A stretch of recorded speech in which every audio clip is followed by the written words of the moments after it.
அண்ணா நூற்றாண்டு நூலக வளாகத்தில் இன்றைக்கு இனிய மாலை வேளையில் கூடியிருக்கின்றோம். சங்கத்தினுடைய பொறுப்பாளர், தமிழ் பேரவையினுடைய பொறுப்பாளர் திரு சதீஷ் அவர்கள், திரு ரவிசங்கர் அவர்கள், திரு பாலமுருகன் ஐயா அவர்கள், எனக்கு பெயர் இன்னும் அறிமுகமாகவில்லை, இன்னும் சில நிர்வாகத்தினர் அனைவருக்கும் எனது பணிவார்ந்த வணக்கத்தை தெரிவித்துக் கொள்கின்றேன். வந்திருக்கக்கூடிய தமிழ் ஆர்வலர்கள் இருக்கலாம், ஆசிரியர்கள் இருக்கலாம், எழுத்தாளர்கள் இருக்கலாம், தமிழ் சம்பந்தப்பட்ட துறை சார்ந்த மாணவர்கள் கூட இருக்கலாம். உங்களை எல்லாம் அன்போடு வருக வருக என்று நான் வரவேற்று கொண்டு உங்களுடைய இந்த தமிழ் மீது கொண்டுள்ள பற்றை அதற்காக நான் தலை வணங்குகின்றேன். உண்மையாகவே தமிழ் பற்று வாழ்க, அதற்காக தலை வணங்குகின்றேன். இப்போ நம்ம குறுந்தொகை இங்கே 15-16வது தொடரை நோக்கி நாம் வந்து கொண்டிருக்கின்றோம். ஏற்கனவே 14 தொடர்கள் நடைபெற்றிருப்பதாக தெரிவித்திருந்தார்கள். 15-16வது தொடருக்கு நாம் அங்கே இருக்கிறோம். இத்தருணத்தில் நான் என்னுடைய பகுதியாக 250வது பாடலிருந்து நான் செய்தியை எடுத்துக்கொள்கின்றேன். அதற்கு முன்னால் இந்த குறுந்தொகை என்பது என்னன்றது உங்களுக்கு எல்லாருக்கும் முன்னுரை தெரியும். அது 4 அடி சிற்றல்லை, பேரலை 8 அடி பேரலை கொண்டது இல்லையா? நற்றினை நல்ல குறுந்தொகை, ஐங்குறுநூறு, ஒத்த பதிற்று 10, ஓங்கு பரிபாடல், கற்றறிந்தார் ஏத்தும் அகம்புறம் என இத்திரத்து 8 தொகை என்று கூறுவார்கள். அதாவது 8 தொகை நூல்களில் ஒன்று இந்த குறுந்தொகை என்று சொல்லுது. குறுகிய அடிகள் தான். அதுலேயும் கூட 9 அடி உடைய பாடல் 2 இருக்குது. மற்றதெல்லாம் குறுகிய அடியுடைய பாடல்கள் தான். எல்லாமே கருத்து வளம் நிறைந்தது, கற்பனை வளம் நிறைந்தது, அதே சமயத்தில் நல்ல பொருட்சுவை நிறைந்த ஒரு இலக்கியம் இது. அதாவது பழந்தமிழனுடைய மிக முதிர்ச்சியான சொற்கள் இதில் இடம்பெற்றிருக்கக்கூடிய இருக்கிறது. அதாவது தமிழர் பண்பாட்டை எடுத்து காட்டக்கூடிய ஒரு இலக்கியம் இந்த குறுந்தொகை. அதான் முக்கியமாக நம்ம எடுத்து சொல்லக்கூடியது. அன்றைய பண்பாடு இன்றைக்கு இருந்திருந்தால் நாம் எந்த நிலையில் இருக்கலாம், எப்படி இருக்கலாம், எப்படியெல்லாம் வாழ்ந்திருக்கலாம் அப்படின்றத பறைசாற்றுவது போல் அமைந்திருக்கக்கூடிய ஒரு இலக்கியம் குறுந்தொகை. அது முக்கியமாக நம்ம கருதக்கூடியது. எல்லா விதத்திலையும் நாகரிகமாகட்டும், பண்பாடாகட்டும், நம்மை மதிக்கத்தக்கதாகட்டும், இல்லை விருந்தோம்புகின்ற பண்பாகட்டும், நட்பாகட்டும், எல்லாம் ஒரு கற்பு வாழ்க்கை, களவு வாழ்க்கை, இந்த வாழ்க்கை முறையின்படி அவை தெளிவாக எடுத்து சாற்றுகின்றன. பறைசாற்றி கொண்டிருக்கக்கூடிய ஒரு இலக்கியம் இந்த குறுந்தொகை தான். அதில் நம்ம வெறும் மேலோட்டமான செய்தியாக நம்ம கல்லூரி மாணவர்களுக்கெல்லாம் சொல்லும்போது காதல் வாழ்க்கை தான் குறுந்தொகை காட்டுது, அது ஒன்று களவு வாழ்க்கை, ஒன்று கற்பு வாழ்க்கை, அவ்வளோதான் அப்படின்னு சொல்லி மேலோட்டமான செய்தியை எடுத்துக்கொள்ளக்கூடாது. அதில் ஆழ்ந்த ஆராய்ச்சியை எடுத்து பார்த்தா, டாக்டர் உவேசாவனுடைய பதிப்புரை எடுத்து பார்த்தா ஆராய்ச்சி முறையில் அந்த எப்படியெல்லாம் அந்த குறுந்தொகை எடுத்து காட்டியிருக்கின்றார் என்பது நம்ம தெளிவாக தெரியும். டாக்டர் உவேசாவுடைய பதவுரை, கருத்துரை, தெளிவுரை இவையெல்லாம் முழுமையாக எடுத்து படிக்கின்ற பொழுது அவர் தமிழ் காதல் அப்படின்ற அந்த 5 ஒழுக்கங்களையும் அப்படியே எடுத்து காட்டியிருப்பார். எல்லாம் அந்த சங்க இலக்கியத்தில் ஒரு துறை ஒரு பாடல் அப்படி தான் விளக்கம் காட்டியிருப்பார்கள். ஆனால் இவர் மட்டும் தமிழ் காதல் என்ற ஒரு நூலை டாக்டர் உவேசாதை எடுத்து படித்தீர்கள் என்றால் முழுதும் 5 திணைகளுடைய ஒழுக்கத்தையும் அவர் எடுத்து காட்டி விளக்கமாக சொல்லியிருப்பார். அந்த குறுந்தொகையினுடைய பெருமைகள் எல்லாம் அவர் நன்றாக எடுத்துரைத்திருப்பார்.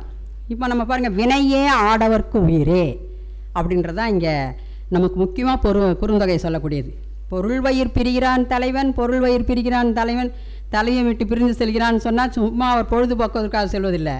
பொருளை தேடி செல்கின்றான், அதில் முயற்சியோடு ஈடுபடுகின்றான். அந்த முயற்சி வெற்றி பெறுகிறதா இல்லையா? சில சமயம் தலைவிக்காகவே அவன் முயற்சியை விட்டு விடுகிறான், சில சமயம் அந்த முயற்சி வெற்றி பெறுகிறது. இப்படி அந்த செய்திகளெல்லாம் நமக்கு இடம்பெறுகின்றன. நம்ம பார்க்கின்ற சமயத்தில் இப்போ பாருங்கள், புலவர் அஞ்சியாந்தை முதல் வேம்பாற்றூர் கண்ணன் கூத்தன் வரை 205 புலவர்கள் பாடியிருக்காங்க. இந்த குறுந்தொகை பாடிய புலவர்கள் ஒருத்தரா, 2 பேரா, 3 பேரா? இல்லை, மொத்தம் 205 புலவர்கள் அந்த குறுந்தொகையை செம்மையாக பாடியிருக்கிறார். அறிவால் அமைந்த பெரியோர்களெல்லாம் பாராட்டுகின்ற அளவுக்கு தகை சார்ந்த ஒரு இலக்கியம் இந்த குறுந்தொகை. நம்முடைய முன்னோர்களெல்லாம் நமக்கு தேடி வைத்திருப்பார்கள் செல்வங்கள். அந்த செல்வத்தையெல்லாம் நம்ம உட்கார்ந்தே சாப்பிட்டு அழிச்சு விட்டால் முடியாது இல்லையா?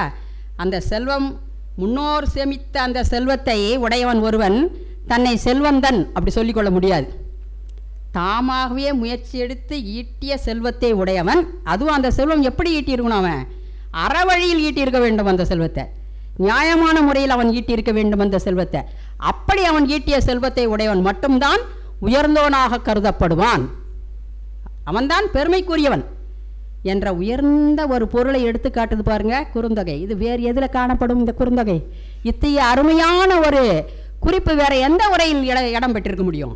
நன்றாக சிந்திக்க வேண்டும். இதுபோல் அரும்பெரும் பொக்கிஷங்கள் நிறைந்த ஒரு இலக்கியம்தான் அந்த குறுந்தொகை. இப்போ முத்துக்களையெல்லாம் சேர்த்தெடுத்து போட்டு மூடி வைத்த ஒரு பேழை, ஒரு பெட்டகம் இந்த குறுந்தொகை என்று சொல்ல வேண்டும் இல்லையா? அதன் நல்ல ஒரு பொன்னாலும் மணியாலும் இல்லைன்னா நவரத்தனங்களாலும் கட்டப்பட்ட ஆபரணங்கள் அருந்து போயிடுச்சுன்னு வச்சுக்கோங்க, அதை நம்ம சீர் செய்திடலாம். நான் அருந்து போச்சு, பொண்ணு தானே அருந்து போயிட்டு, வெள்ளி தானே அருந்து போச்சு அப்படின்னு சொல்லி இந்த ஆபரணங்களை நம்ம என்ன செய்திடலாம்? சீர் செய்து விடலாம். ஆனால் நல்ல ஒழுக்கம், நல்ல பெருமை, நல்ல சான்றாண்மை இவற்றையெல்லாம் நம்ம பெற முடியுமா? முடியாது. இவற்றையெல்லாம் மூன்றும் பெற்றிருப்பவன் தான் என்னது? உயர்ந்தவன். அது ஒழுக்கம் கெட்டால் மீண்டும் சீர்கெடுக்க முடியாது. சிறப்பு செய்ய முடியுமா? ஒழுக்கம் கெட்டால் மீண்டும் சீர் செய்ய முடியுமா? முடியாது. பெருமை குன்றினால் சீர் செய்ய முடியுமா? முடியாது. சான்றாண்மை குன்றினால் சீர் செய்ய முடியுமா? முடியாது. இவை மூன்றையும் நாம் பாதுகாக்க வேண்டும் என்று சொன்னால் இது போன்ற இலக்கியங்களை நம்ம நன்றாக ஆழ்ந்து படிக்க வேண்டும். எந்த ஒரு நூலாக இருந்தாலும் மேலோட்டமான கல்வி அறிவுக்கு ஆகாது. நன்கு ஆராய்ந்து பார்த்து அதன் உட்பொருள் என்ன, நூலும் பொருள் யாது என்பதை அறிந்து தெளிந்து ஆராய்ந்து கற்பவனே கல்விமான் என்று போற்றப்படுகின்றான். அதை தான் டாக்டர் வாசுப்பா மாணிக்கம் அவர்களும் கூறுகிறார்கள். அவருடைய நூல்களை எல்லாம் எடுத்து பார்த்தீர்கள் என்றால் மிக தெளிவாக இந்த தமிழ் காதலை பற்றி எடுத்து கூறுகின்ற நூல், அதில் 5 ஒழுக்கங்களை பற்றி எடுத்து கூறுகின்ற நூல் மிகச் சிறப்பான கருத்துக்களை நம்மிடம் வரவேற்கின்றன. இப்போ தலைவியை சொல்கிறா, தலைவி 2 நிலையில் நிற்கிறா. ஒன்று களவு வாழ்க்கையில் நிற்பா, கற்பு வாழ்க்கையில் நிற்கிறா. அதே சமயத்தில் அறத்தோடும் நிற்பாள் இல்லையா? அறக்காரியமாக அறத்தோடும் நிற்கின்ற தலைவியும் இருக்கின்றாள். இந்த தோழி என்ற ஒருவள் இருக்கிறாளே, அவள் சொல்லாடல் நிரம்பியவள். இந்த குறுந்தொகையில் தோழி பேச்சு தான் அதிகமாக இருக்கும். இந்த தலைவியும் சேர்த்து வைப்பவள் யார் கேட்டால் தோழி. நம்ம நினைப்போம் தோழி என்ன கொஞ்ச நேரம் வர போகிறாங்க, அவங்க சொன்ன பேச்சை கேட்பாங்களோ கேட்க மாட்டார்களோ அப்படி விட்டு விடுவோம். ஆனால் தோழியின் அறிவுரை எப்படி என்று கேட்டால் சொல்லாடல் நிறைந்தவள் தோழி. எல்லா கருத்துக்களையும் அவள் எந்த சமயத்தில் எப்படி சொல்ல வேண்டும், எப்படி கூறினால் தலைவன் ஏற்றுக்கொள்வான், தலைவி அகமகிழ்வாள் என்பதை உணர்ந்து சொல்லாடக்கூடிய ஆற்றல் வாய்ந்தவள் யாரே? தோழி. அதனால் தோழியின் பெருமை, தோழிக்குன்னு ஒரு தனி ஆராய்ச்சியை நம்ம செய்யலாம். ஒரு முதுகலை ஆராய்ச்சி கட்டுரை எழுத வேண்டும் என்று சொன்னால் குறுந்தொகையில் தோழியின் மாண்பு மட்டும் எடுத்துக்கொண்டு செய்யலாம். அந்த அளவுக்கு தோழி இந்த குறுந்தொகையில் இடம்பெற்றிருக்கின்றாள். அதை நம்ம அது மட்டும் இல்லை, தலைவன், தலைவி, செவிலி, பாங்கன், பாங்கி, தோழன், தோழி இவர்களெல்லாம் கதாபாத்திரங்கள். இவர்களுக்கெல்லாம் பேரே இல்லை. சுட்டி ஒருவர் பேர் கொள பெறார். யாருடைய பேரும் சுட்டி காட்டுவது இல்லை. நாமே உணர்ந்து கொள்ளணும். தலைவன்னா அவன் தான், தலைவனா அவன் தான், இந்த ஊருக்குரியவன், ஊரன், சேர்ப்பன், வெற்பன் இப்படி சொல்கிறோன்னே அது மாதிரி வைத்துக்கொள்ள வேண்டும். நாடன் தலைவனுக்குரியவர்கள். என்ன குறிஞ்சி, முல்லை, மருதம், நெய்தல், பாலை இந்த 5 வகை நிலம். அந்த 5 வகை நிலத்துக்குரிய தலைவன், அவருடைய ஒழுக்கங்கள், அதனுடைய சிறப்புகள் இவற்றையெல்லாம் எடுத்து காட்டக்கூடியதாக அமைகின்றது. அதனுடைய கதாபாத்திரங்களும் அதன்படியே அமைகின்றது. இதுதான் நம்ம சிந்திக்க வேண்டிய ஒன்று. இந்த குறுந்தொகையில் இடம் பெற்றக்கூடியது என்ன அப்படின்றது. ஆனால் முக்கியமாக நான் சொன்னேன், வினையே ஆடவர்க்கு உயிரே, அதை மட்டும் நம்ம கட்டாயம் பொருளாக எடுத்துக்கொள்ள வேண்டும். இப்போ கடந்த கால வாழ்க்கையை பற்றி நம்ம எடுத்துக்க ஏன் பேசுகிறோம் நீங்கள் நினைக்கலாம். ஏன் இந்த குறுந்தொகை, ஏன் அந்த கடந்த கால ஒரு சமுதாயம், பழந்தமிழர் சமுதாயத்தை ஏன் இப்போ எடுத்து பேசுகிறாங்க என்று சொன்னால், கடந்த கால வாழ்வு சமுதாய வாழ்வு ஒரு பண்பாட்டை விளக்குவதால் இன்றளவும் அதை நடைமுறைப்படுத்த இயலும். நடைமுறைப்படுத்த முடியாதா? அப்படி இல்லை, கட்டாயம் நடைமுறைப்படுத்த இயலும் என்பதால் தான் பழந்தமிழர் வாழ்வியலை நம்ம அப்படியே படம் போட்டு நம்ம கண் முன்னால் கொண்டு வருகின்றது இது இந்த குறுந்தொகை இலக்கியம். மொத்தம் பெண்பார் புலவர்கள் 12 பேர் பாடியிருக்காங்க. அந்த காலத்திலே புலவர்களாக இருந்திருக்காங்க பெண்கள். 12 பெண்பார் புலவர்கள் 51 பாடல்களை பாடியிருக்கிறார்கள். 51 பாடல்கள் பெண்கள் பாடியிருக்காங்க. அத்தனை பாடல்களும் அன்றைய காலகட்டத்தில் அது பாடுவது மிக சிரமம். ஏன் பெண்களுக்கு இடம் இருந்திருக்கிறது, அவர்களே புலவர்களாக இருந்திருக்கிறார்கள். புலவர்கள்லாம் பாருங்கள், அறிவில் சிறந்தவர்களாக இருந்திருக்கிறார்கள். அப்படி புலவர்கள் பாடி எத்தனை பெண்பார் புலவர்கள் இருக்கிறார்கள் அப்படின்னு நீங்கள் நூல்களை எடுத்து பார்த்து கொள்ளலாம். இன்னும் பெயர் தெரியாத புலவர்களும் இருக்கிறார்கள், சிறப்பு பெயரால் வழங்கப்படுகின்ற புலவர்களும் இருக்கிறார்கள், பாடல் எழுதி அதனால் பெயர் பெற்றவர்களும் இருக்கிறார்கள். செம்புல பெயல் நீரார் செம்மண் நிலத்தை பற்றி பாடினார். உடனே அவருக்கு என்ன பேர் வந்துச்சு? செம்புல பெயல் நீரார் அப்படின்னு. இப்படி அந்த செம்மையான மண் நிலத்தை பற்றிய பெருமை பற்றி பேசப்பட்டது. செம்மண் நிலத்துக்கு ஒரு மகிமையை பற்றி அந்த நூலில் அந்த பாடலில் அழகாக சொல்லியிருக்கிறார். எப்படி அங்கே காதல் சிறந்தது அப்படின்ற அந்த பாடல் உங்களுக்கு எல்லாருக்கும் தெரிஞ்சிருக்கும். அந்த பாடல் கூட யாருக்குன்னா தெரியுமா? யாயும் ஞாயும் யாராகியரோ எந்தையும் நுந்தையும் எம்முறை கேளீர் யானும் நீயும் எவ்வழி அரிதும் செம்புலப்பெயல் நீர் போல அன்புடைய நெஞ்சம் தாம் கலந்தனவே. அன்பான நம்முடைய உள்ளங்கள் ஒன்று கலந்தன. எப்படி கலந்தன? செம்மண் நிலத்தில் பெய்த மழை நீர் அந்த மண்ணுடன் ஏய்ந்து ஒன்றுடன் ஒன்று பிரிக்க முடியாத மாடி ஒன்று கலந்தது. அதுபோல் நம் உள்ளங்கள் ஒன்று கலந்தன அப்படின்னு அந்த பாடல் இருக்கும். அதனால் அந்த ஆசிரியருக்கு அந்த பேரே தலைப்பாக வந்துடுச்சு, செம்புல பெயல் நீரார். அதை பாடினார், அதனால் அவருக்கு பெயர். சரி, நான் உங்களுக்கு என் பாடல் 250 அதான் உங்களுக்கு நான் இன்றைக்கு பாடல்லேருந்து சொல்ல போகிறேன். 250வது பாடல். அதுக்கு முன்னால் இருக்க பாடல்கள் சிலர் சொல்லியிருக்கலாம். 250வது பாடலில் பாலை திணை. அப்போ பாருங்கள், குறிஞ்சி முல்லை மருதம் நெய்தல் பாலை ஐவகை நிலம் அல்லை பாலை திணை காட்சி ஒன்று. தலைவன் தேர்ப்பாகனுக்கு கூறுகிறான். தேரை ஓட்டி கொண்டு வருவோன் யார்? தேர்ப்பாகன். அந்த தேர்ப்பாகன்கிட்ட தலைவன் கூறுகிறான் என்னன்னு சொல்லி, வேகமாக தேரை செலுத்து. அவன் சொல்லும்போதே பாருங்கள் என்ன வேகம் இருக்குது. வேகமாக தேரை செலுத்து, இம்முடைய தலைவி அங்கே என்ன செய்து கொண்டிருக்கின்றாள்? வருவான் என்று காத்து கொண்டிருக்கின்றாள். கார்காலம் வந்துவிட்டது, கார் வந்தது, தேர் வரவில்லை. ஆனால் தேரை நோக்கி அவள் காத்து கொண்டிருக்கின்றாள். விரைவாக காரை உன்னுடைய வேகத்தை விரைவாக்கு என்று சொல்கிறாள். அப்போ அந்த பூட்டிய அந்த குதிரையை இந்த தேர்ப்பாகன் என்ன செய்கிறான்? காற்றை விட கடுகி சென்றான். அந்த பாடல் வரி ஒன்று சொல்கிறேன். பரலவல் படுநீர் மாந்தி துணையொடி இரவலை நன்மான் நெறிமுதல் உகளும் மாலை வாரா அளவை காலியல். கால் எல் காற்றை விட வேகமாக கடுதி நீ செலுத்துவாயாக. கடுமா, கடுமான என்றால் என்ன? விரைவாக. மா குதிரை, நீ வேகமாக செலுத்து. பாக, பாக என்றால் என்ன? பாகனே, தேர்ப்பாகனே, நீ வேகமாக செலுத்து. நெடு நீர் பொறுகையல் முரணிய உண்கண்.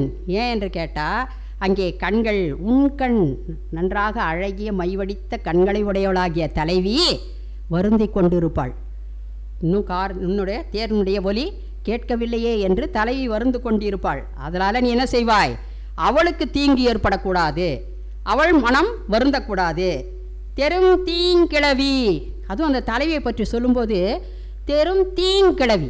தீம்னா இனிமையான சொற்களை பேசுகின்ற கிழவி. இந்த இடத்துல கிழவி கிடையாது, ழகர ஓசை நான் சொல்லவில்லை, வாழைப்பழ ழகர ஓசை சொல்லலை, கிழவி. ஏன் அந்த கிழவின்னு என்ன அர்த்தம்னா தலைவி என்று பொருள். அந்த தலைவியானவள் இனிதான சொற்களை பேசக்கூடியவள், இனிமையான சொற்களை எடுத்து உரைக்கக்கூடியவள். அதாவது மனம் விரும்பும் வண்ணம் பேசக்கூடியவள்னு அர்த்தம். சில பேர் பேசினா இப்போ வாயை மூடுவாங்கன்றது போல் இருக்கும், இல்லை கேட்கவே கூடாது என்பது போல் இருக்கும். சில பேர் கேட்டால் இனிமையாக இருக்கும். அதான் வள்ளுவர் சொல்கிறார், சொலல் வல்லன் சோர்விலன் அஞ்சான் அவனை இகழ் வெல்லல் யாருக்கும் அரிது. யாராலையும் அவனை வெற்றி கொள்ள முடியாது. யாருக்கு? சொல்லாற்றல் எவ்வளோருத்தின் இருக்கின்றதோ அந்த சொல்லாற்றல் வாய்ந்தவனை யாராலும் என்ன செய்ய முடியாது? வெற்றி காண முடியாது. எச்சமயத்தில் எச்சொல்லை எப்படி பயன்படுத்த வேண்டும் என்பதை அவன் நன்றாக அறிவான். அதனால் இங்கேயும் அதே மாதிரி தேர்ந்தெடுத்த சொற்களை பேசுகின்ற கிழவி, அழகாக இனிமையாக சொற்களை தக்க இடத்தில் பேசக்கூடிய தலைவி. அவள் கண்கள் வருந்தும்படியாக கண்ணீர் சிந்தும்படியாக இருக்கக்கூடாது. அதற்காக நாம் விரைந்து என்ன செய்வோம்? தேரை செலுத்துக தேர்ப்பாகா என்று சொல்லி தலைவன் தேர்ப்பாகனிடம் சொல்ல, தேர்ப்பாகன் என்ன செய்யணும்? வேகமாக தேரை செலுத்தி வருகிறான். சரி, என்ன இப்போ இதில் போய் பெரிய விஷயம்? தேரை ஓட்டி வந்தாங்க, தேர்ப்பாகன் வந்தான், தலைவியை பார்த்தான். சரி, இதுக்கு ஏன் இதை சொல்கிறார்கள்? இங்கே வந்து என்ன நாம் அறிந்து கொண்டோம்? ஒன்று அன்பு வாழ்க்கை, தலைவன் தலைவருடைய அன்பு வாழ்க்கை. ஏன் அதை மனதை காட்டிலும் வேகமாக செலுத்தினான் தேரை. மனசு வேகமாக போகுது அவளை பார்க்கணுன்னு. அந்த மன வேகத்தை விட தேர் வேகம் மிக பெரிதாக சென்றதுன்னா அந்த அன்பு வாழ்க்கை. காதலர் இருவர் கருத்து ஒருமித்ததே ஆதரவு பட்டதே இல்வாழ்க்கை. யார் சொல்கிறது?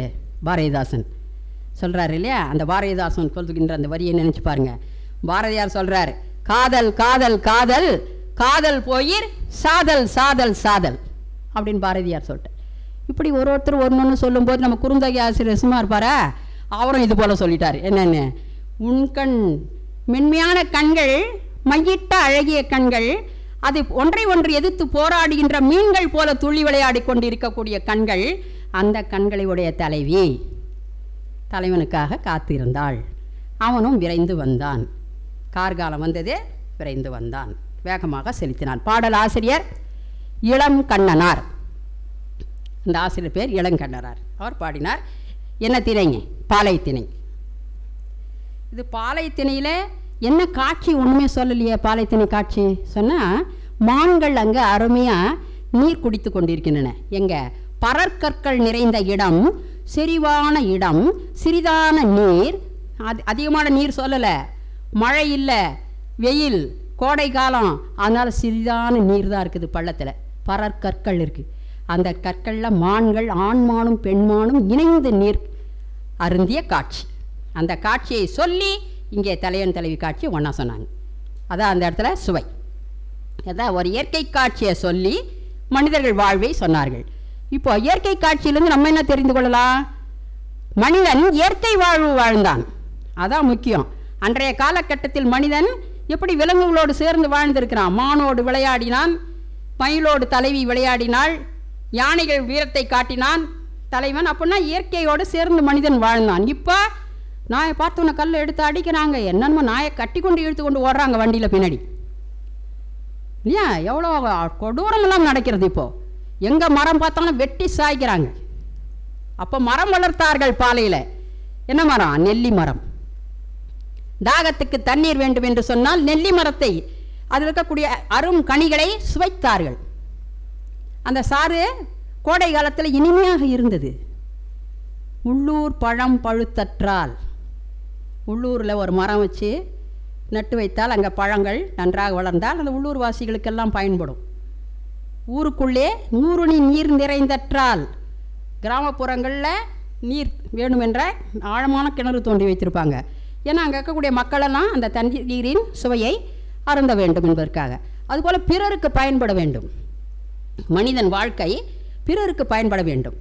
என்ன சொல்லலாம் அதுக்கு? தனக்கென வாழாமல் பிறருக்கென வாழ்தல், அதான் உண்மையான வாழ்க்கை. அதுக்காக தான் அந்த மரம் நட்டு வைப்பது, கிணறு வெட்டி வைப்பது. அதுபோல தான் மனிதன் வாழணும். எட்டிக்காய் போல வாழக்கூடாது. எட்டி மரம் பழுத்தால் என்ன, ஈயாதான் வாழ்ந்தால் என்ன, பயன் ஒன்றுமில்லை.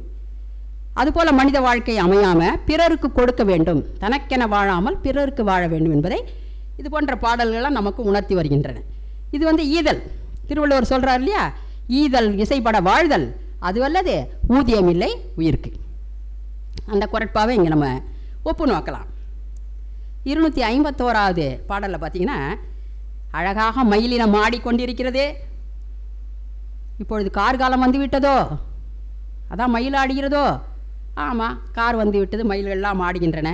அங்கங்கே பிடவ மலர்கள் பூத்து குலுங்கின்றன. இப்போல்லாம் அந்த மலர்களே கிடையாது. அப்போ இருந்தது பிடவம் பூ, அது பூத்து குலுங்கியதான். மயில்கள் தோகை விரித்து ஆடின. கார்காலம் வந்தது, மழை வரப்போகிறது. இதை பார்த்தோன்னா தலைவிக்கு வருத்தம்.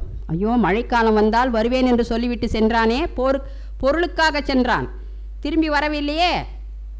அப்போ என்ன சொல்கிறா தோழி? இது மழைக்காலம் அல்ல, பொய் உரைத்தாள் தோழி. பொய்யும் நன்மைக்கே உரைத்தாள் தோழி.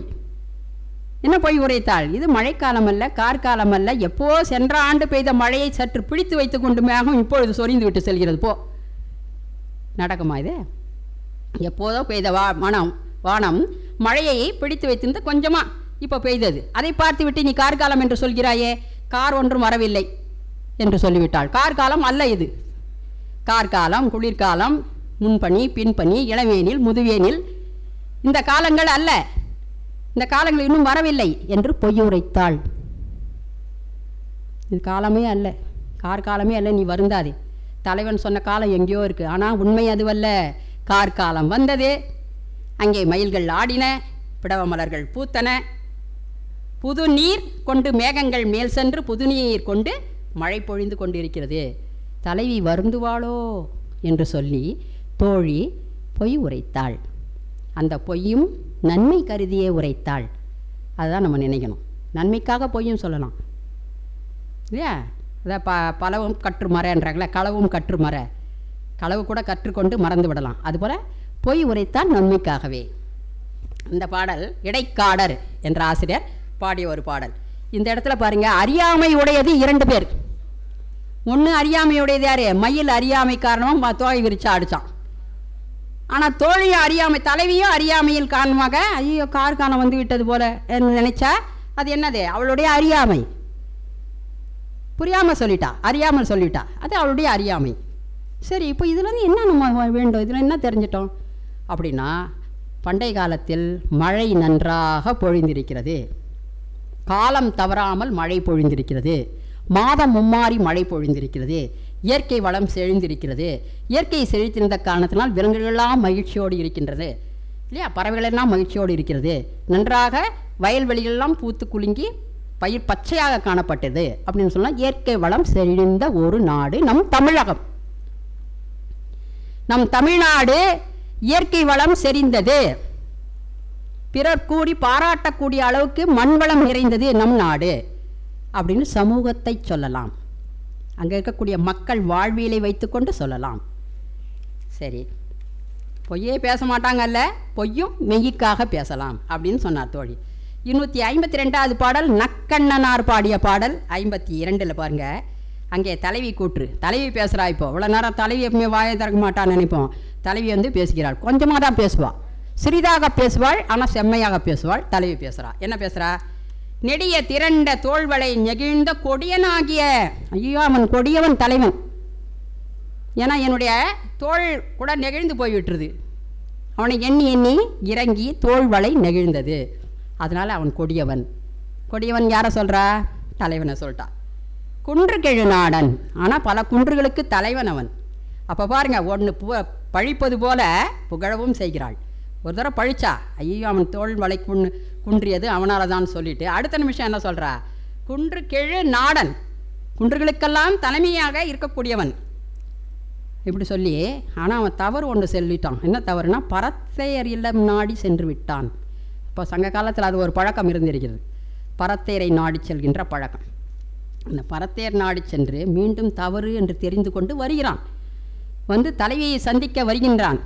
அந்த தலைவி அவன் முகத்தையே இழிப்பதில்லை, அவனை வரவேற்கவும் மாட்டேன் என்று சொல்லி கோபமாக இருந்தவள், என்ன காரணமோ தெரியல, அவன் வருகிறான் என்று சொன்ன உடனே என்ன செய்தான்? ஓடி சென்று முகமலர்ச்சியுடன் வரவேற்றாள், உபசரித்தாள். கோபமும் காட்டவே இல்லை. உடனே தோழி பார்த்தா, என்ன நீ கோபப்படுவாயின்னு சொன்ன, கோபமே காட்டவில்லை, முகம் மலர்ச்சியோடு இருக்கிறாய், அவன் செய்தது சரியா என்று கேட்டாள். யார் கேட்டது? தோழி கேட்கிறாள். யாரை பார்த்து? தலைவியை பார்த்து. உடைய தலைவி என்ன செய்யறான்? அவனை நான் மன்னித்தேன், ஒரே வார்த்தை சொல்லிட்டான். அவன் தவறுதான் செய்தான், இருந்தாலும் தலைவி நான் என்ன செய்தேன்? மன்னித்தேன், முகமலர்ச்சியுடன் வரவேற்றேன். ஏன் கேட்டிங்கன்னா, அவன் எப்படிப்பட்டவன் என்று சொன்னால் அவன் சான்றோன். தலைவனை உயர்த்தி விட்டாள் ஒரே சமயத்தில். அவன் செய்த காரியமோ கீழான ஒரு செயல், ஆனால் தலைவி ஒரே நிமிஷம் என்ன செய்தா? அவனை உயர்த்தி பேசி அவன் செய்தது மிக உயர்ந்த செயல், சான்றோன் செயல் என்று சொன்னாள். ஏன்னு கேட்டால், பிறர் பாராட்டும் போது சான்றோர்கள் என்ன செய்வார்கள் என்று சொன்னால் நாணப்பட்டு தலை குனிவார்கள்.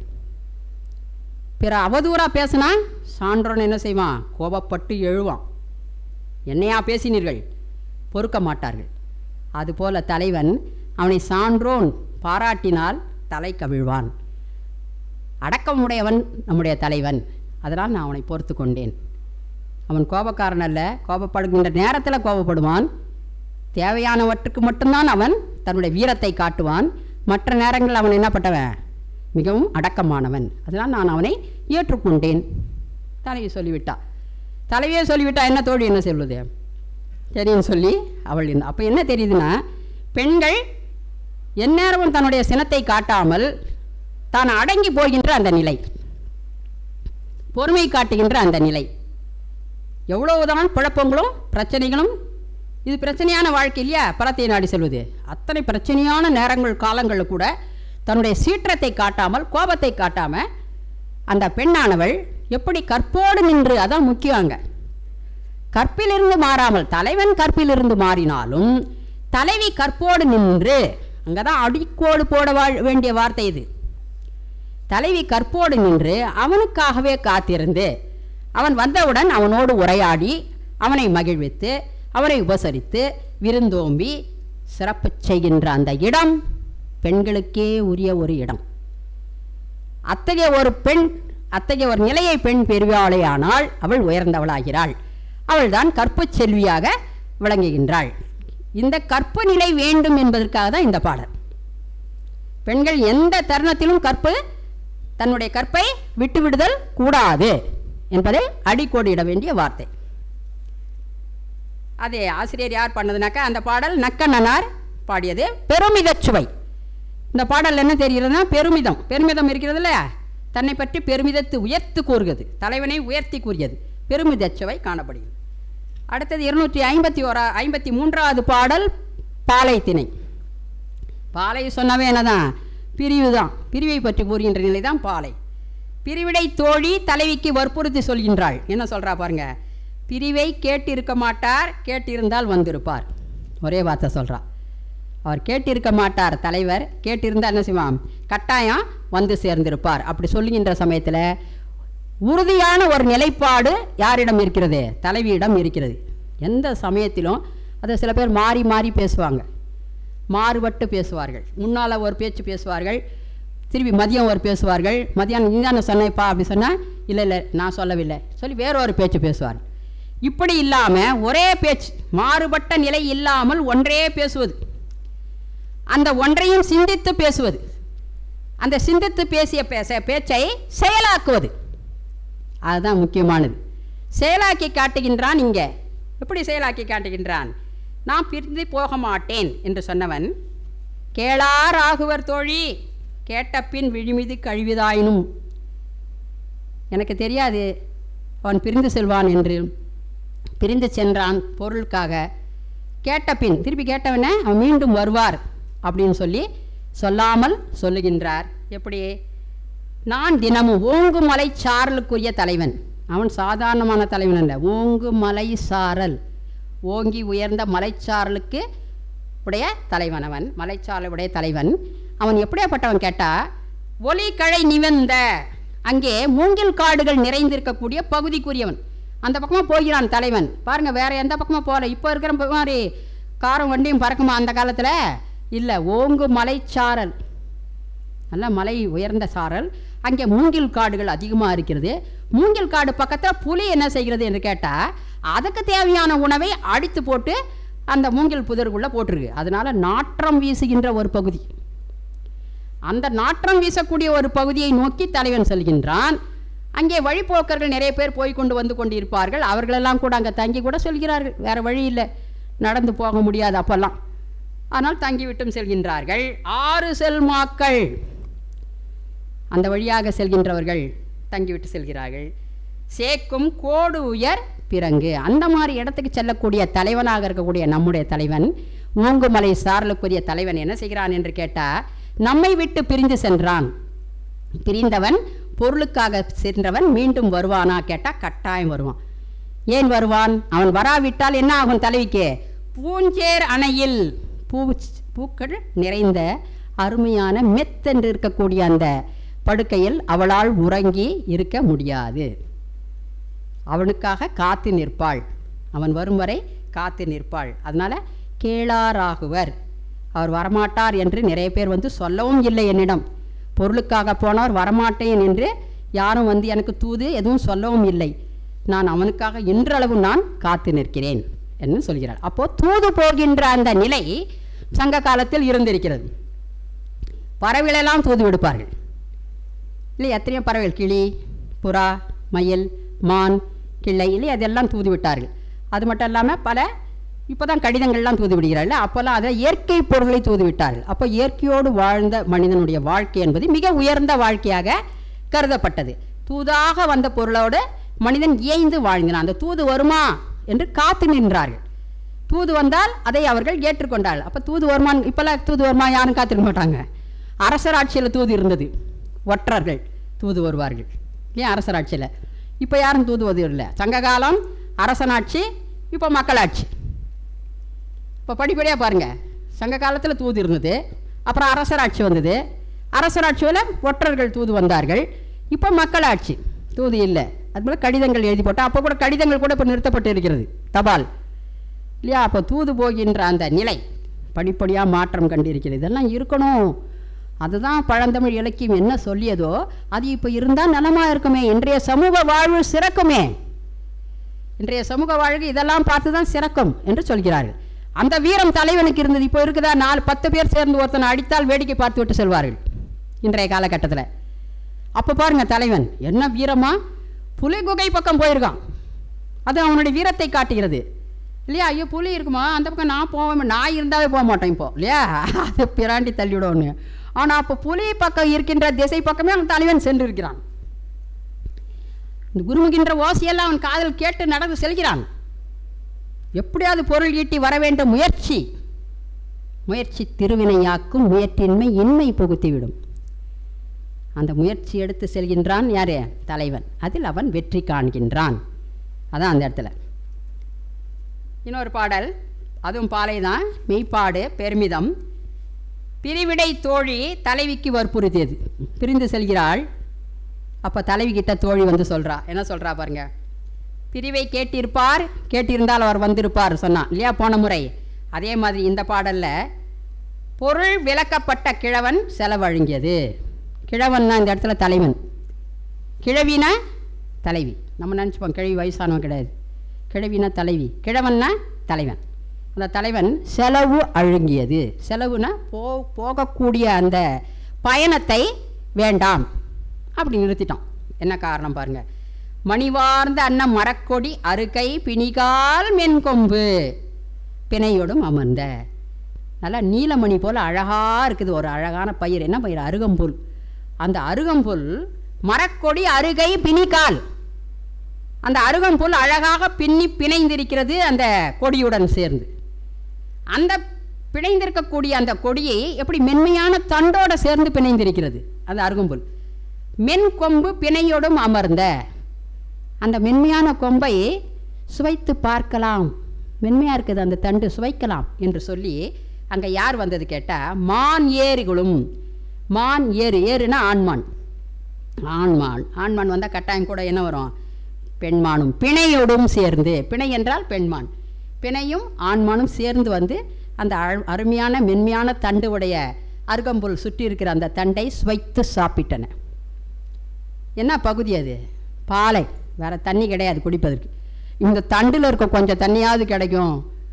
மென்மையான தண்டாக இருக்க, அருகம்புல் சுற்றி இருக்கிற தண்டாக இருக்க, சுவைக்கலாம் என்று சொல்லி அவை மான் இரண்டும் சுவைத்தன. அதுபோல வினைநலம் படி வருதும் அனைவரும் தாங்க கொள்ளுமோ.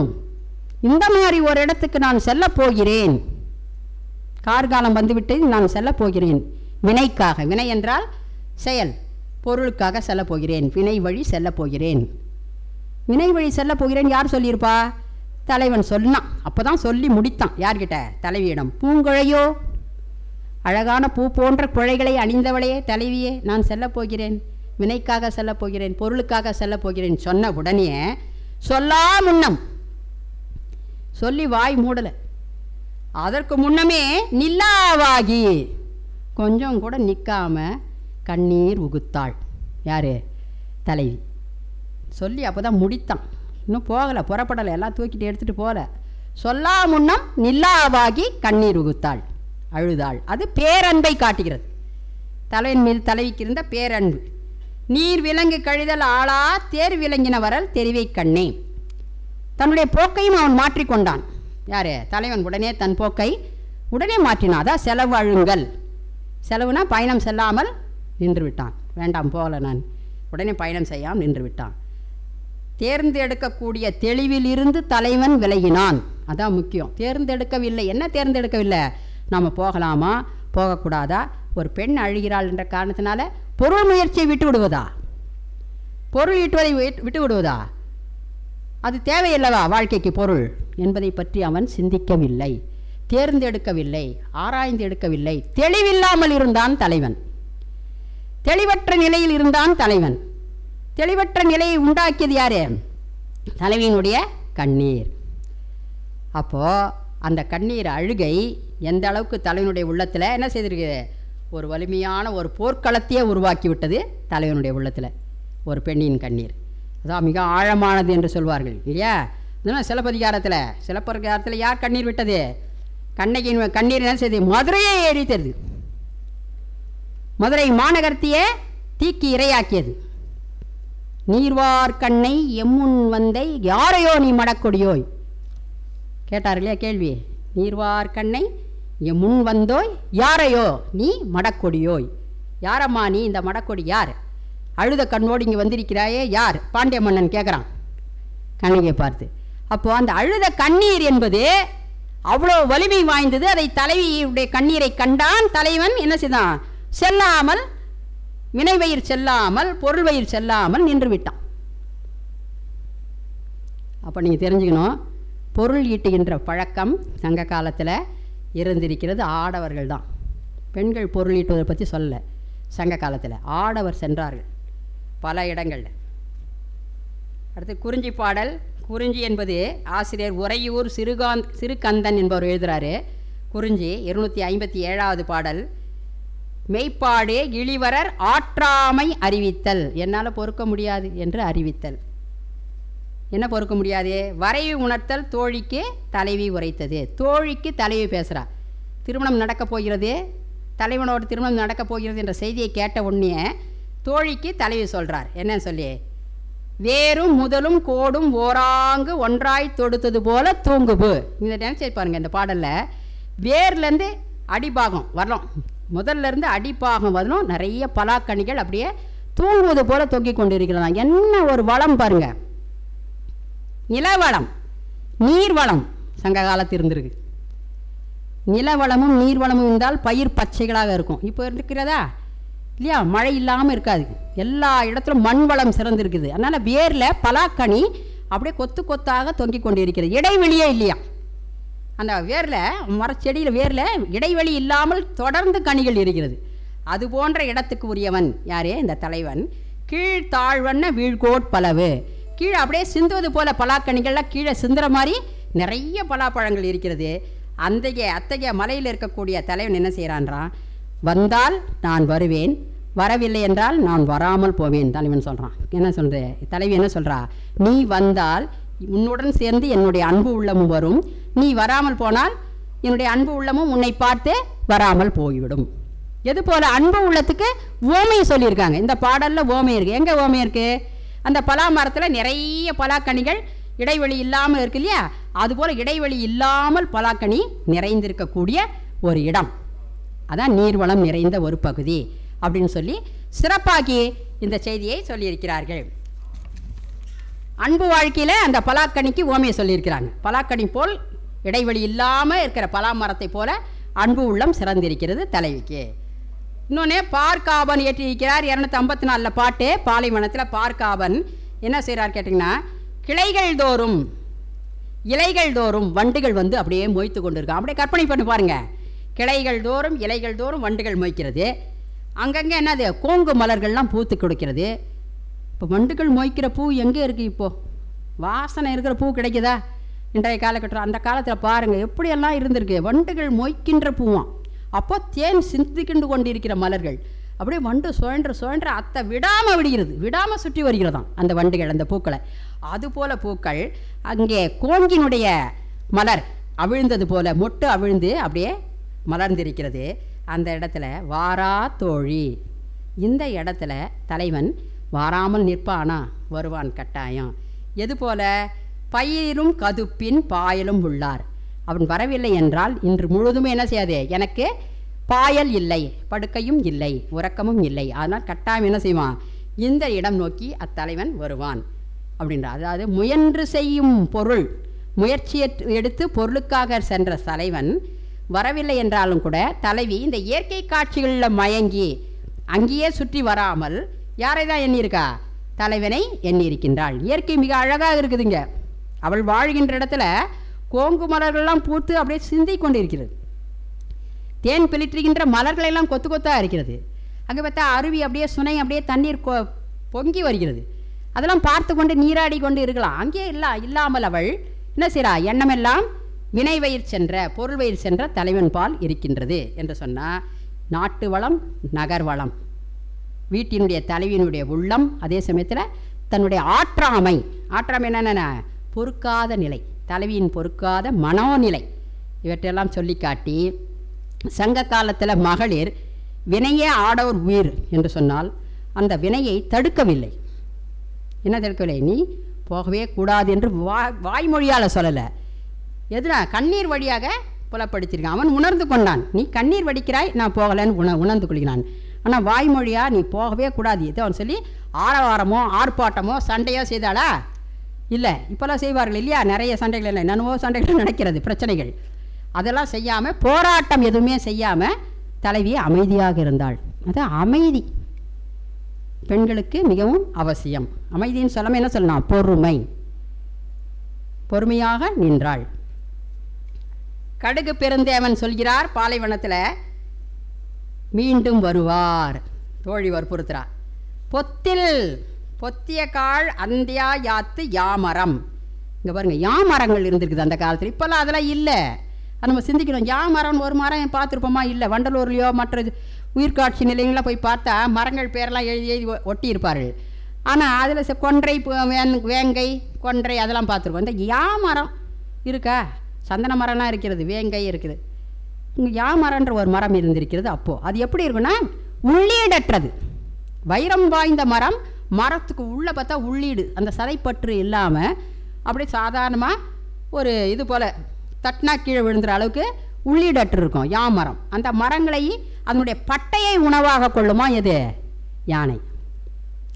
அதனுடைய பட்டையில் நிறைய நீர் சேர்த்து வச்சுருக்கும் அந்த மரம். அந்த மரம் பாருங்கள் எவ்வளோ நல்ல ஒரு பெரிய உள்ளமாக இருக்குது அந்த மரத்துக்கு கூட. அப்போ இருக்க மரப்பட்டையில் நீர் சேர்த்து வச்சுருக்குது. யாருக்காக? யானைகள் வந்து அதை தட்டி அந்த மரப்பட்டைகளை வீழ்த்தி பெண் யானைகளுக்கு கொடுக்குமா.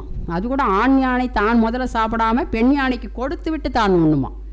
அதுபோல் அந்த மரப்பட்டைகள் உடையதும் பக்கத்துலேயே மான்கள் விளையாடி கொண்டிருக்கும். அந்த மான்கள் என்ன செய்யுமா, இந்த யானைகள் மிதித்து போட்டிருக்க அந்த மரப்பட்டையை தான் காலால் உதைத்து பிணைக்கு கொடுமா, பெண்மானுக்கு கொடுக்குமா, நீ சாப்பிடு. இப்படி அது தன் குட்டிகளுக்கு கொடுக்கும். இப்படி அன்பு வாழ்க்கை வாழ்கின்ற ஒரு சமூகமாக விலங்குகளே இருந்திருக்கிறது. அப்போ அன்பு எவ்வளோ உயர்ந்தது. அன்பகத்தில்லா உயிர் வாழ்க்கை வன்பார்க்கண் வற்றல் மரம் தளிர்த்தற்று. வள்ளுவர் சொல்கிறார், அன்பே உயர்ந்தது, அன்பே சிவம் இல்லையா? அந்த அன்பு வாழ்க்கை உயர்ந்தது. அது விலங்குகிட்டே இருக்குதுன்னா மனிதனிடம் ஏன் இருக்கக்கூடாது? மனிதன் ஏன் ஆறறிவு உடையவனாயிற்றே, அவனிடம் ஏன் அந்த அன்பு வாழ்க்கை இல்லை? ஏன் ஒருமித்த கருத்துணர்வோடு மனிதன் வாழ்வது இல்லை? இதெல்லாம் உணர்த்துவதுதான் இந்த பழந்தமிழர் நூல்கள், சங்க இலக்கியங்கள். இல்லை நம்ம நினைக்கலாம் மேலோட்டமாக, அது குறுந்தொகையா? கல்லூரியில் என்னுடைய கல்லூரியில் மாணவர்களை குறுந்தொகை எடுத்து கட்டுரை எழுதி வைங்கன்னு சொன்னால் என்ன சொன்னால், தலைவன் தலைவி செய்தி தானே மேடம் இருக்குது, அதில் வேறு என்னம்மா அவங்க எடுக்க வேண்டியது, நான் எழுதி வந்துடுறோம் சொல்லிட்டு 10 பாட்டை எடுத்துப்பாங்க. தலைவன் சொன்னது, தலைவி சொன்னது, தலைவன் சொன்னது, தலைவி சொன்னது, இப்படியே எழுதி கொண்டு வந்து தருவாங்க. ஆனால் அதில் எவ்வளோ உள்ளீடான செய்திகள் இருக்கிறது இல்லையா? இதெல்லாம் சமூக பயனுடையது, சமூக பயன்பாட்டுக்கு உரியதாக இருக்கிறது. எது? குறுந்தொகை இலக்கியம். சமுதாயத்துடன் தொடர்புடையது. அன்பு தான் உயர்ந்த செல்வம், அதே உயர்ந்தது இல்லையா? ஆனால் கோடி கோடி செல்வம் படைப்பதாயினும் மனித வாழ்க்கையில் அன்பு இல்லை என்றால் அச்செல்வம் எல்லாம் என்ன ஆகிடும்? பயனற்று போயிடும். இந்த செல்வம் இருக்குது இல்லவா, அந்த செல்வம் நிலையற்றது. நிலையான செல்வமா? பொருள் நிலையானதா? இல்லை, அது நிலையற்றது. ஆனால் அன்பு நிலையானது. மனித உயிர்களை பிணைப்பது எதுதான்? அன்பு தான். இணைப்பது எதுதான்? அன்பு தான். அதனால் அன்பே சிவம் என்று சொன்னார்கள். அந்த அன்பு வாழ்க்கை வாழ்ந்தன எது? இந்த விலங்குகள். எந்த விலங்குகள்? இந்த மானாகட்டும், யானையாகட்டும், இல்லையா, பறவைகளாகட்டும் அன்பு வாழ்க்கை வாழ்ந்தன. இந்த பாரதிதாசனுடைய பாடல்களை எடுத்து பார்த்தீங்கன்னா அதில் கூட இருக்கிறது. பாவேந்தன் பாரதிதாசனுடைய குடும்ப விளக்கு என்ற ஒரு நூலை எடுத்து பாருங்க. அந்த நூலில் எப்படி அன்பு வாழ்க்கை அந்த புறாக்கள் வாழ்கின்றன காட்டுவார்கள். அதே மாதிரி சாதி சமயம் எல்லாம் கிடையாது. மனிதன் ஒருவனே, ஒன்றே குலம், ஒருவனே தேவன் என்ற உயர்ந்த மனப்பான்மையை எடுத்து காட்டுகின்ற நூலாக விளங்கக்கூடிய அந்த பாரதிதாசனுடைய குடும்ப விளக்கை பார்த்தீங்கன்னா, அந்த வெள்ளை நிறத்தொரு பூனை வீட்டில் வளர்வது கண்டீர், அந்த பாடல் இருக்கும். அந்த பிள்ளைகள் பெற்றது அப்பூனை பேருக்கு ஒரு நிறம். எந்த நிறமாகவும் அது யாவரும் என்னதான் ஒரு தாயினுடைய வயிற்றில் பிறந்தது தான் அப்படின்னு சொல்லி அந்த நிறத்தை வைத்துக்கொண்டு சாதி கிடையாது, இனம் கிடையாது, மொழி கிடையாது, மனிதன் ஒருமித்த உணர்வோடு பழகுவது அதுதான் உயர்ந்தது என்பதை உயர்ந்த ஒரு தத்துவம் என்று சொல்லலாம். உயர்பொருளாக கொள்ளக்கூடியது, அது போன்ற உயர்பொருளாக கொள்ளக்கூடியது தான் பழந்தமிழ் இலக்கியங்கள். குறுந்தொகை மட்டும் சொல்லலை, நான் குறுந்தொகையோட தொடர்புடைய அகநானூறாகட்டும் புறநானூறாகட்டும் கலித்தொகையாகட்டும் எந்த சங்க இலக்கியம் எடுத்து நீங்கள் படித்தீர்களானாலும் அதனுள் இருக்கக்கூடிய கருத்துக்கள் அனைத்தும் உயர்ந்த ஒரு தத்துவத்தை பெட்டகமாக மனிதர்களை இணைக்கின்ற ஒரு பெட்டகமாக அது செயல்படுகின்றது அப்படின்றத நம்ம நினைத்து பார்க்கக்கூடிய ஒன்று. ஆனால் ஒவ்வொரு திணையிலையும் ஒவ்வொரு செய்தியை நான் சொன்னேன். இந்த திணையில் நாம் சொல்லும்போது யானையை சொல்லி அந்த யானை எப்படி அன்புடன் வாழ்ந்து தன் பிணைக்கு கொடுத்தது அப்படின்றது யாமரத்தின் வழியாக நான் சொன்னேன். அதே இன்னொரு பாடல் கடுகு பெருந்தேவன். அந்த கடுகு பெருந்தேவன் பாடலில் தன் தடக்கை கொண்டு யானை என்ன செய்யுமா கேட்டிங்கன்னா சுவைத்து பார்க்குமா மரத்தினுடைய தன்மை. முடியுமா? ஒவ்வொரு மரம் எத்தன்மை உடையது, அத்தன்மையில் தண்ணீர் இருக்குமா மரத்தில் இல்லையா என்பதை விலங்குகளுக்கு தெரியுமா? மனிதன் வெட்டி பார்த்து தான் தெரியும். ஆனால் விலங்குகள் அப்படியே இந்த மரத்தில் இனிமையானது, நீர் நிறைந்தது என்று அவைகளுக்கு தெரியும். அதே போல் பறவைகளுக்கும் அதனுடைய ஓசையை கொண்டு இப்போ என்ன காலம், கார்காலமாக மழை வரப்போகிறதா இல்லையா பறவைகள் அறியும். அதுபோல் ஒவ்வொன்றுக்கும் ஒவ்வொரு உணர்வுகளை படைத்திருக்கின்றான் இறைவன். அதை நம்ம சிந்தித்து பார்க்கணும். மருத நிலத்தில் மருத நிலம் என்று சொன்னோம் இல்லையா, மருத நிலம் என்று இந்த குறிஞ்சி முல்லை மருதம் நெய்தல் பாலை தான் இதன் போல காட்சியெல்லாம் தண்ணீர் இல்லாத இடம். மருத நிலம் நினைத்து பாருங்கள், வயல் சார்ந்த ஒரு இடம். அந்த வயல் சார்ந்த இடத்துல நீங்கள் பார்த்தீங்கன்னா மருத நிலத்தில் எல்லா இடங்கள்லையும் உழவர்கள், விவசாயம் தானே முக்கியம். முதல்ல விவசாயத்துக்கு முக்கியத்துவம் அதுதான், நம்முடைய முதுகெலும்பு இதுதான் விவசாயம்தான். ஆனால் அந்த உழவர்கள் என்ன செய்வார்களாம், பாடிக்கொண்டே விவசாயம் செய்வார்களாம். ஆடிக்கொண்டும் பாடிக்கொண்டும் மருத நிலத்தில் விவசாயம் செய்வார்கள். ஏர் உழவன் அப்படின்னு சொல்லுவாங்க, ஏர் ஊட்டுகின்ற உழவன். அதுவும் ஓரேர் உழவன் என்று சொல்வார். ஓரேர்னா ஒரே ஒரு ஏரை கையில் வைத்துக்கொண்டு கலப்பை வைத்துக்கொண்டு உழுவானான். உழுது அந்த மண்ணை சரி செய்வான்னு சொன்னால் அவனுடைய முயற்சி எத்தகையது பாருங்க. அதனால தான் அவனுக்கு ஏர் உழவன் பேர். மருத நிலத்தில் அவன் தனிமையாக நின்று கூட பயிர் செய்ய முடியும், விவசாயம் பார்க்க முடியும். அந்த அளவுக்கு உள்ளத்திறமை உடையவனாக, தன்னம்பிக்கை உடையவனாக, 10 பேர் கைத்தட்டி கூப்பிட்டு தான் வேலைக்கு வாங்கன்னு கூப்பிடாம தானே முன்னின்ற தொழிலை செய்கிறான் விவசாயி என்று சொன்னால் அவன் உள்ளத்தில் என்ன இருக்கிறது?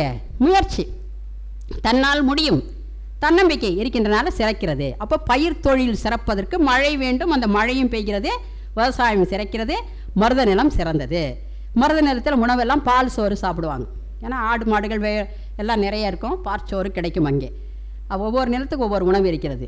மருதம் முல்லை என்பது காடு சார்ந்த பகுதி. காடு சார்ந்த பகுதியில் எப்படி மழை நன்றாக இருக்கின்றனால இயற்கை காட்சிகளெல்லாம் எடுத்து காட்டியிருக்கிறார்கள். பாலை நான் சொன்ன ஏற்கனவே, முல்லை மருதம் நெய்தல் சொல்லல். நெய்தல் என்பது என்னதான், கடல் பக்கமாக இருக்கக்கூடிய ஒரு பகுதி. கடல் சார்ந்த இடம். அங்கே உப்பு வணிகர்கள் அதிகமாக இருப்பாங்க, உப்பளங்களை வைத்து கொண்டிருக்கிறார்கள் உப்பு வணிகர்கள் நெய்தல் நிலத்தில். மீன்கள்லாம் கூட வலிமை வாய்ந்த மீன்கள் இருக்குது. சுறா மீன்கள் இருக்கு இல்லையா, சுறா மீன்கள் என்ன தன் வாளாலேயே அடித்து என்ன செய்வான், அந்த பரதவர்களை புண்ணாக்குமா உடம்ப. பரதவர் என்பது யார்? மீன் பிடிக்கின்றவர்கள். அவர்களை புண்ணாக்குமா சுறா மீன்கள்.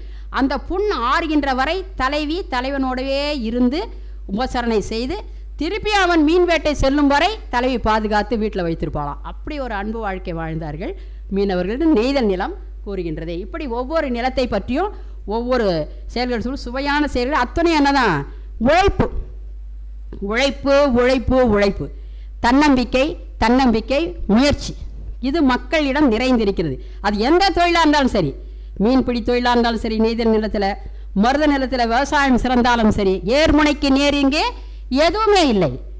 என்றும் நம் நாட்டில் பஞ்சமே இல்லை என்று சொன்னால் அது என்னதான், விவசாயம்தான். அந்த விவசாயம் செழிப்பதாக இருந்தாலும் சரி, நெய்தல் நிலத்தில் இருக்கக்கூடிய கடல் வாழ் மக்கள் வாழ்கின்ற நிலை இருந்தாலும் சரி, முல்லை வாழ் மக்களாக இருந்தாலும் சரி, இல்லை எந்த நிலத்தில் இருந்தாலும் சரி, மக்கள் என்ன செய்ய உழைத்தார்கள். சோம்பேறித்தனம் இல்லை. சோம்பல் இருந்தால் வாழவே முடியாது இல்லையா. சோம்பி திரியல் என்றால் அவ்வை. அதனால் உழைப்பால் தான் ஒரு மனிதனால் என்ன செய்ய முடியும், கட்டாயம் உயர முடியும், வெற்றி காண முடியும் அப்படின்ற செய்தியை எடுத்து காட்டுகின்றது போல தான் அந்த குறுந்தொகையில் இருக்கக்கூடிய ஒவ்வொரு பாடலும் அமைந்திருக்கின்றது. அதனால் இத்தனை நேரம் நீங்கள் சுவையான அருமையான செய்திகளை கேட்டுக்கொண்டிருந்ததற்கு மிக மிக நன்றி. உங்களுக்கு எத்தனையோ பணிகள் இருந்தாலும் இங்கு வந்திருந்தீர்கள். தமிழ் ஆர்வலர்கள், உங்களுக்கு நன்றி. எனக்கு வாய்ப்பளித்த அண்ணா நூற்றாண்டு நிலையத்தினுடைய நிர்வாக பொறுப்பாளர்கள், தமிழ் பேரவையினுடைய பொறுப்பாளர் அனைவர்களுக்கும் எனது பணிவார்ந்த நன்றியையும் வணக்கத்தையும் தெரிவித்துக் கொள்கின்றேன். நன்றி, வணக்கம்.